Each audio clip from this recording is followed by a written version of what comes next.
अस्सलामुअलैकुम, चैनल पर खुशामदीद। ओह, लगता है बच्चे आ गए हैं, मैं जाकर देखती हूँ। वालेकुम अस्सलाम मेरे बच्चों, चलो जल्दी से तैयार हो जाओ, आज हम लोग मॉल जाने वाले हैं। अरे वाह, आज तो बहुत मजा आएगा। अरे वाह, हम तैयार हो गए हैं, चलो निकलने से पहले एक बार दुआ पढ़ते हैं। चलो बच्चों, अब निकलते हैं। कार तो पापा के पास है, इसलिए हमें आज ऑटो से जाना पड़ेगा।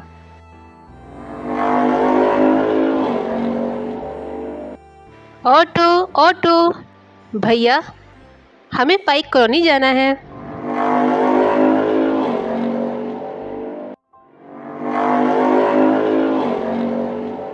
बस बस बस यहीं उतार दें। ये लें भैया आपके पैसे। आपका बहुत शुक्रिया। आज तो शॉपिंग में बहुत मजा आया है ना बच्चों? हाँ अम्मी, बहुत मजा आया। अरे पर मेरा पर्स कहाँ है? अम्मी यही होगा, हम देख कर आते हैं। या अल्लाह, ये क्या हो गया? मेरा तो पर्स ही गुम हो गया। बाहर भी नहीं है। माँ, मुझे वो ऑटो वाला ठीक नहीं लग रहा था। मुझे लगता है आपका पर्स उसी ने लिया है।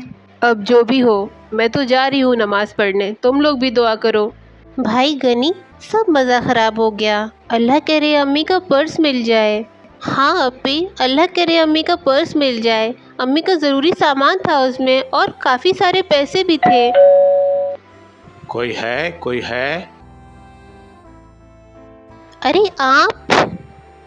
बेटा, अपनी माँ को भेजिए। अम्मी, अम्मी जल्दी आए, अम्मी जल्दी आ जाए। अरे आप? अरे ये तो मेरा पर्स है। अस्सलाम वालेकुम। बहन, आपका पर्स ऑटो में रह गया था, ये लें आपका पर्स। आपका बहुत शुक्रिया भैया। आप नहीं जानते, इसमें कैश के साथ में मेरा बहुत ही ज़्यादा ज़रूरी सामान है। आपने मुझे बहुत बड़ी परेशानी से बचाया है। ये लें, कुछ पैसे रख लें भैया।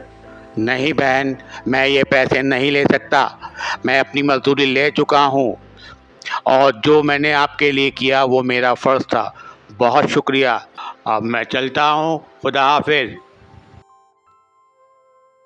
अल्लाह तेरा बड़ा शुक्र है, तूने मुझे एक बहुत बड़ी मुसीबत से बचा लिया।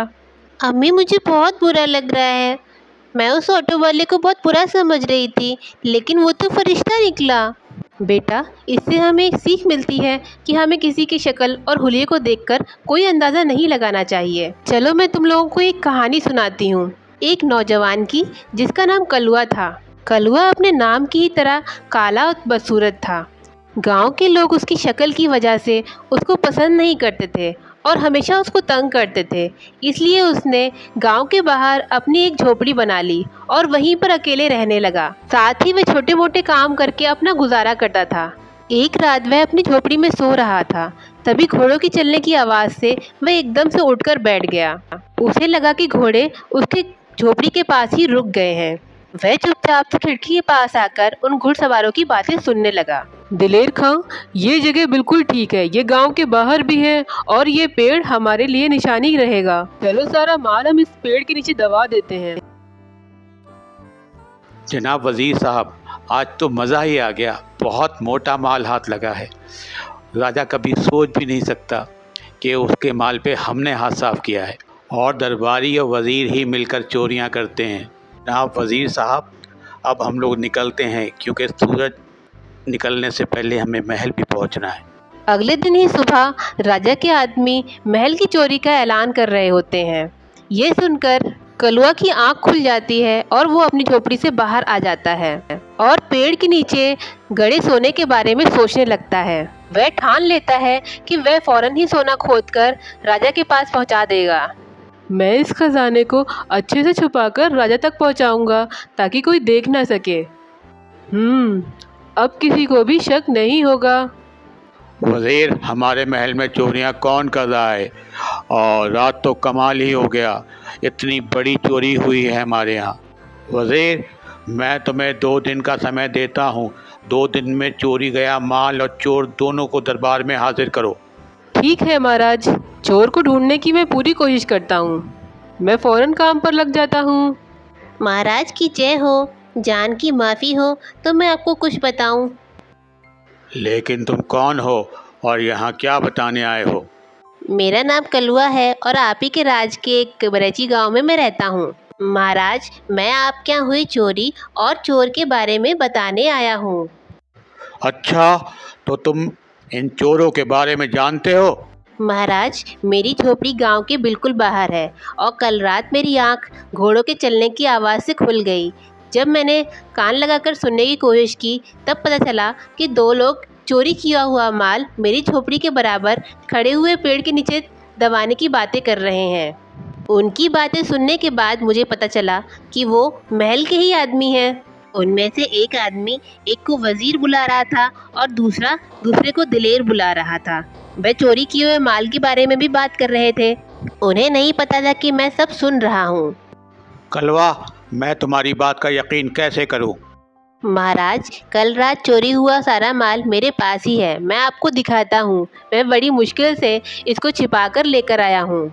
कलवा, सच बताओ, ये चोरी किसने की है? महाराज, आप अपने दरबारी दिलेर खां को बुलवाएं। वही आपको सब सच बताएगा। दिलेर खां को बुलाया जाए। दिलेर खान, मैं जानता हूँ सारी चोरियाँ तुमने ही की हैं। अगर तुम मुझे सच सच बता दोगे तो मैं तुम्हारी जान बख्श दूंगा। महाराज, महाराज, मुझे माफ़ कर दें। मैं वज़ीर के बहकावे में आ गया था, मुझे माफ़ कर दें।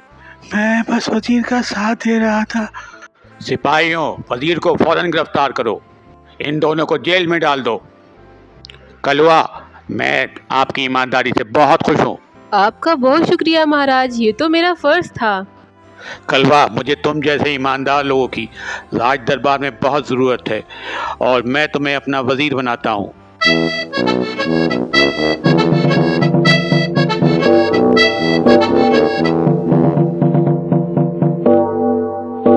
तो देखा बच्चों, हमें किसी की शक्ल देखकर उसके बारे में कोई फैसला नहीं करना चाहिए। हो सकता है जो देखने में अच्छा ना हो पर उसका किरदार बहुत अच्छा हो। जैसे कि कलुआ देखने में ज़रूर काला था पर वह बहुत ईमानदार था, इसलिए ही राजा ने उसको अपना वज़ीर चुना। को हमारी वीडियो पसंद आ रही है तो प्लीज हमें लाइक शेयर सब्सक्राइब करें। हम फिर मिलेंगे। अल्लाह हाफिज।